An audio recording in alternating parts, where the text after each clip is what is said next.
Hey, family. This is your sister from another mother, and welcome to Sista Soap Recap.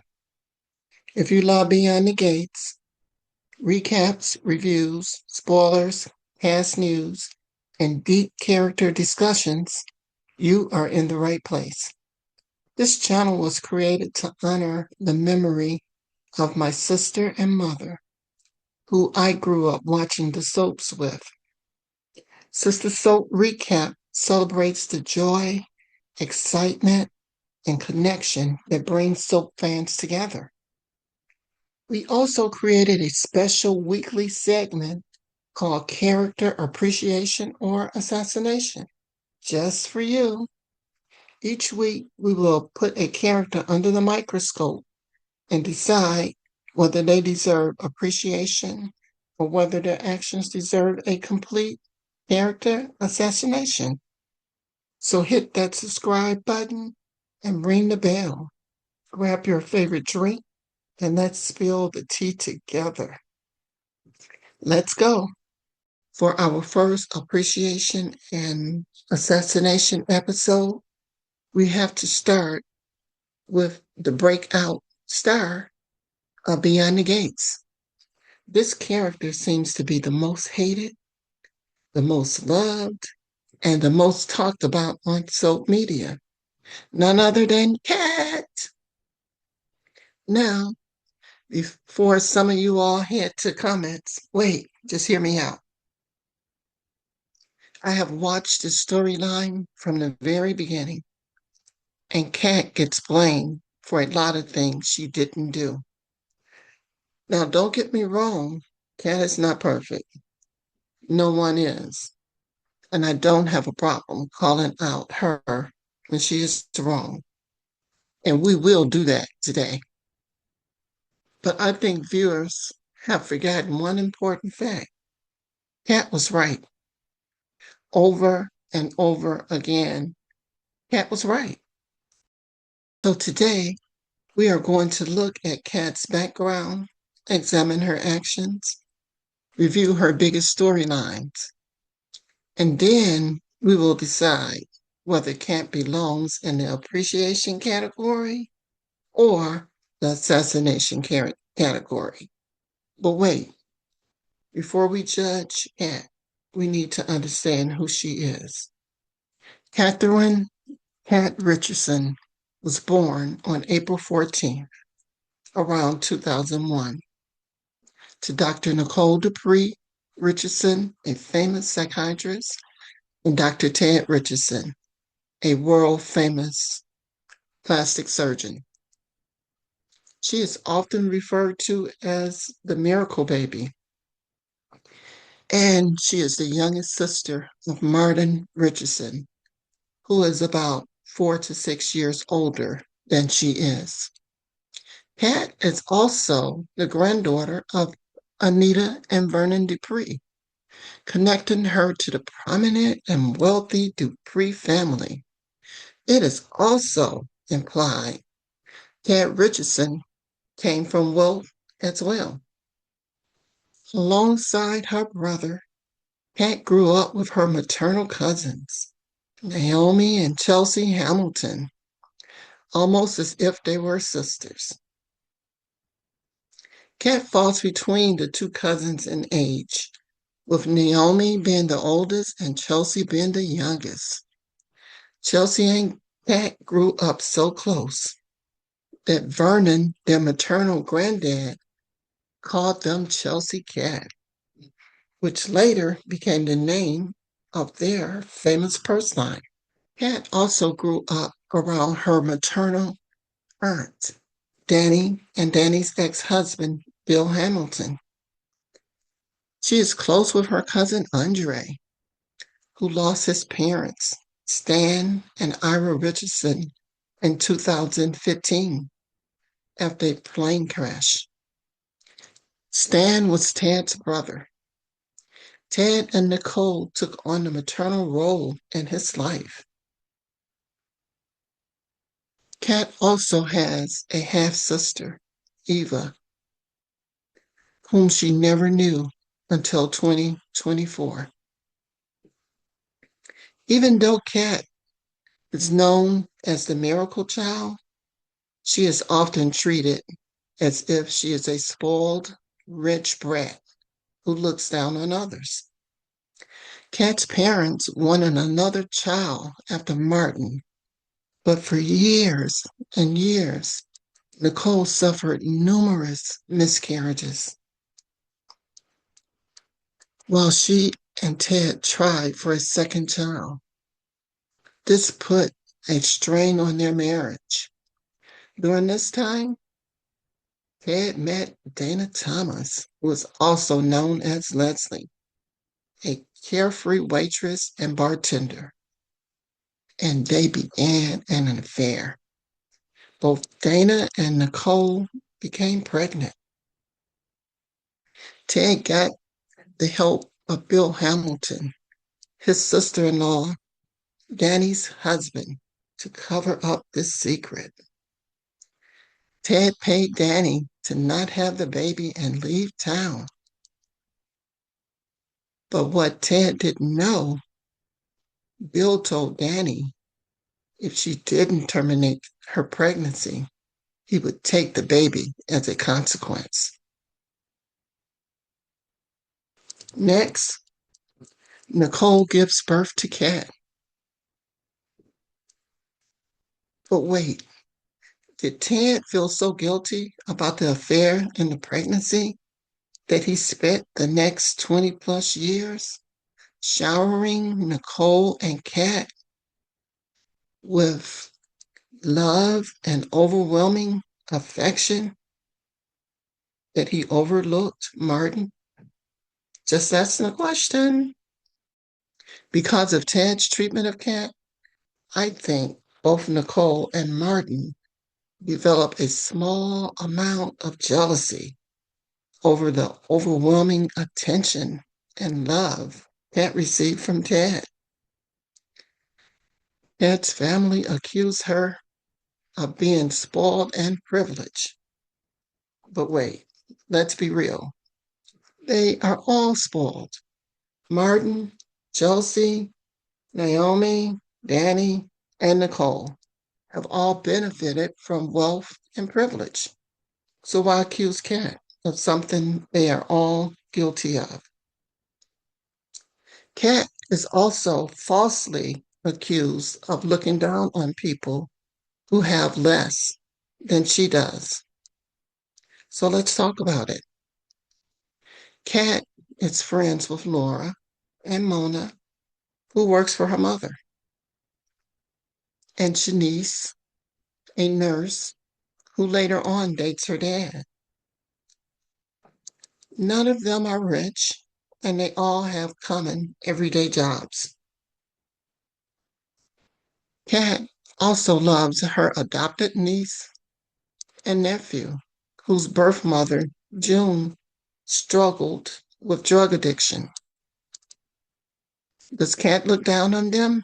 Absolutely not.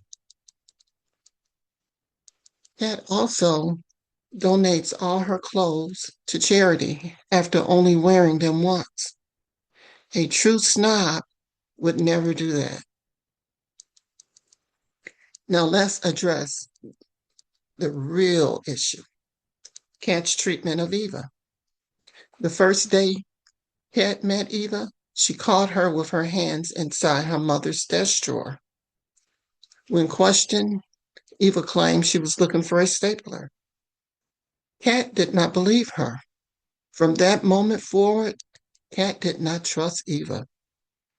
When it came to office attire, Kat took her standards seriously. She called Eva out on her wardrobe choices, noting that they didn't measure up to the professional image Laura had maintained. Now, wait, Eva was walking around with her stomach out at work. Now, is that really acceptable office attire? Kat does not hate Eva because of the way Eva dresses or because of how Eva was raised. Kat hates Eva because Eva destroyed her perfect little world. From Kat's perspective, Eva came to town and publicly destroyed her parents' marriage in the most hurtful and embarrassing way. Eva constantly tries to discredit Kat while gaining sympathy from the rest of Kat's family. Kat repeatedly saw Eva flirting with Thomas while he was her boyfriend. Eva discussed Kat's private business, including the fact that she was a virgin, throwing shade because she's more experienced. But let's be real. How many people can say they got to age 24 and was a virgin, male or female? After eventually sleeping with Thomas, even threw it in Kat's face when Kat attempted to extend an olive branch by giving her a Chelsea cat purse. Even after Thomas chose to stay with Kat, Eva continued pursuing him and begged him to be with her. Finally, after Thomas told Eva she needs to find herself a man because he is just not the one, then Eva meets Isaiah, who happens to be a friend of Kat's. Every time Eva saw them talking, she became overly jealous and even told Thomas that Kat was flirting with Isaiah. Next, Eva helped cover up Laura's attempted murder. Kat found evidence connected to Laura's accident in Eva's hotel room. When Eva brought Thomas home, Kat hid under the bed and overheard Thomas reject Eva's advances and refuse her kiss. Kat never told anyone. She found evidence in Eva's hotel room. She also never revealed what she overheard between Eva and Thomas. So here is where I call Kat out. Kat should have never moved the criminal evidence from Eva's hotel room back to Leslie's apartment. A better approach would have been to come clean to Jacob about what she discovered in Eva's hotel room. You just can't commit a crime to solve another crime. Plus, Kat had already committed a crime by breaking into Eva's hotel room. So let's talk about Ted and Eva. Ted spends much of his time with Eva, frequently escorting her to major events around town. Even though Eva replaced Kat at Ted's office, he absolutely spends no time with Kat or Martin or even his grandchildren. All his time is spent with Eva. Kat's teenage niece, Samantha, began seeking advice from Eva instead of Kat, even though Eva and Leslie later took credit for Samantha's free clinic idea. Martin always immediately takes Eva's side and often criticizes Kat while defending Eva. Ironically, just as Kat was viewed as Tad's favorite child, Martin was often treated as the favorite by Nicole, Vernon, and Anita. Nicole, Laura, and everyone else has given Eva a pass and blames Leslie for Eva's bad behavior. They all expect for Kat to just get over it and move on. But Kat sees the real Eva. Eva has only shown that part of herself to her mother and Kat.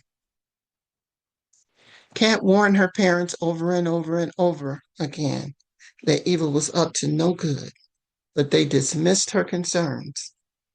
Nicole, in particular, was often rude. As a result, Kat began investigating on her own. She installed cameras, which eventually caught Eva on camera stooping through confidential medical files.